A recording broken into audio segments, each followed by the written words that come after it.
Oh, it's more balanced. I am here sitting with my avocado toast and coffee, living my life. I really wanted to go to a drive-thru and get something and sit in the car and chit chat with you guys, like how I did last time I filmed this kind of video. But it is way too hot outside for me to just sit in the car and film a video. So I'm in my air-conditioned home, back on this couch, back in this room. I am so thankful for this room and for this giant window with natural lighting. Today I'm going to introduce you guys how many slangs? I don't even know. 6 slang terms that you should all know. They are the ones that I personally do use a lot, so I thought it would be worth introducing them to you guys. And the reason why I speak English while introducing English slang terms to mostly my Korean viewers, it's because I have a lot of international viewers who aren't Koreans. English is an international language. Not everyone can understand it, but it's just easier for everyone, okay? So I'm going to be speaking English throughout this whole video. Korean terms might pop in and out somewhere, trying to explain some things, but yeah, I'm just gonna get started after I have some of this toast. It's 12 and I haven't eaten anything today, so the first slang is tea. It is used in a phrase, spill the tea.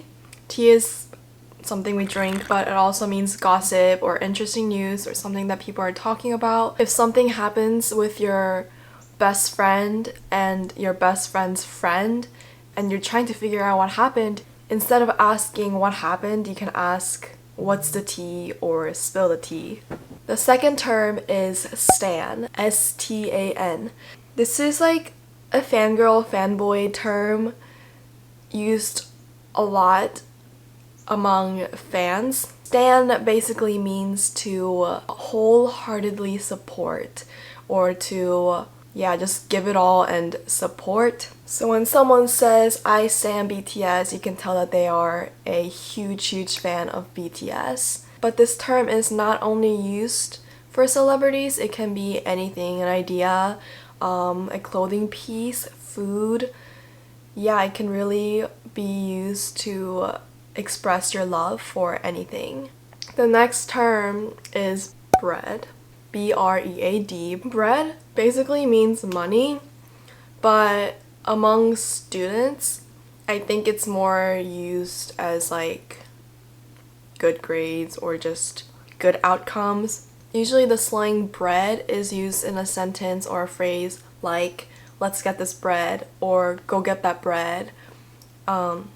And when someone yells that out before the test, they're basically saying, let's get good grades, let's all do good on this test. For people my age, it's more used as like in that way, but bread equals money. And when I say something like, oh, I really want to travel, and my sister says, oh, then you gotta go get that bread, in that case, bread equals money. The next slang term is the term woke. Woke can be used like, oh, I just woke up, but if you use it as like a slang term, it's more used to describe a person. If someone's very conscious and aware of what's happening around them, or if they're good at keeping up with all the new trends, then you can call that person woke. So when someone is using their metal straw, you can compliment them and be like, wow, you're so woke, using metal straws and helping the environment. The next 2 slangs, I would call them more of a phrase, and because there are these 2 vocab words that Korean people use and that exists in the Korean language, but in the English language there isn't like a direct translation of these 2 words. So I thought I would just introduce you guys the phrases that we use instead of those vocab terms. So the first one is a translation for some, and in Korean, some is when like 2 people are interested in each other but they're not quite dating yet, like the stage before that. I don't know why, but there just isn't an English word for it. There isn't like a single word to describe that stage, but we say the talking phase, or if I'm describing Jenny and Brian and that they're in their some phase, we say they are talking. Yeah, weird. So some equals talking. If you think that two of your friends have something going on between them, you just say, are you guys talking? Or do you guys talk? And that's the way to ask. The final one is, final slang phrase is a translation for the Korean phrase 읽씹, which means 읽고 싶다, which means someone reads your text and doesn't reply. Here we call that left on read. So when your friend sends a text to someone and you know the other person has read it, you can say, oh my gosh, they left you on read. Or, oh my gosh, did that person really leave you on read? I feel like a lot of people might know that, even if they don't live in the United States, or like even if they don't speak English as their first language. But my intern at school did not know this phrase, and he is a college student here, so maybe not. Those are all the slang terms that I prepared for you guys. If you guys want to review these words or phrases, you can check out the app Cake. You can go on the page. It's almost organized as like a social media platform where you can follow me and keep up with all my new contents. I don't directly post on there, but the Cake team is so talented and they're so good at creating simple but effective learning content for you guys. The app is free, so I'll leave a download link down below for you guys to check it out. If you do download it, make sure you DM me like your experience. I would love to read all about that. And for the rest of this video, I think we're just going to chit chat and hang out because this video is probably going to be pretty short.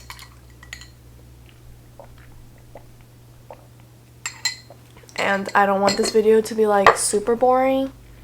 So let's catch up. I've been eating avocado toast every day for breakfast.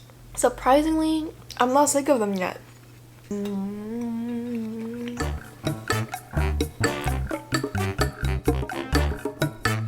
That was a thumbnail.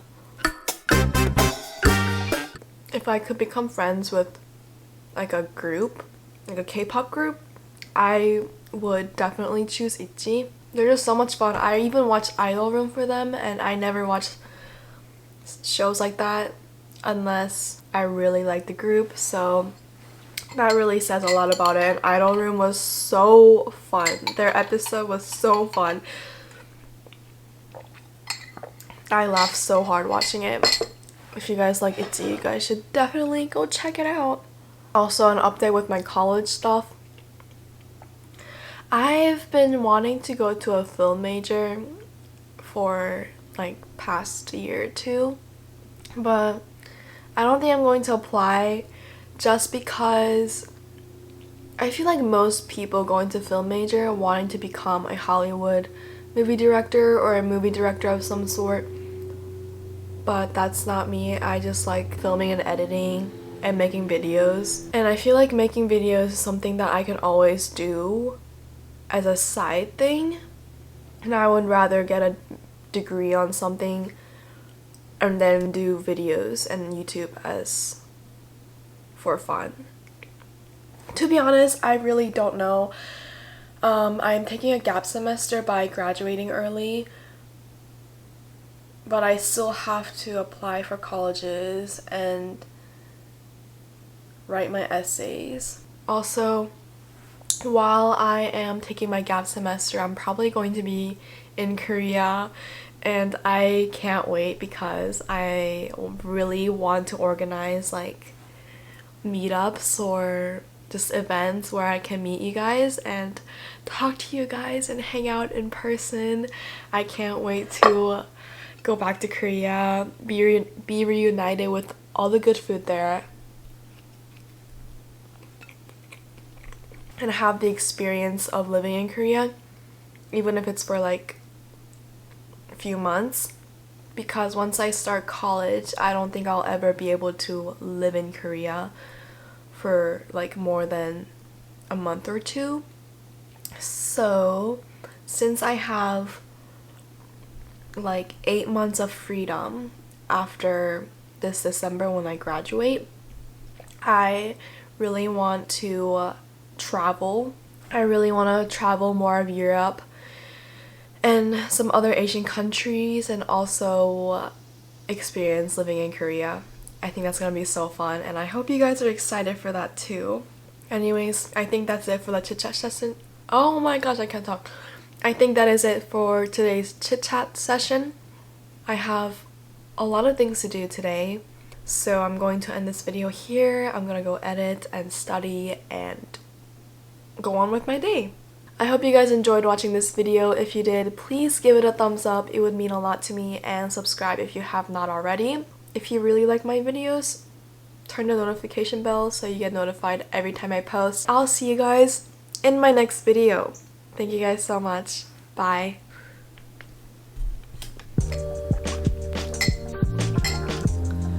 That is so good. It's so good I could cry.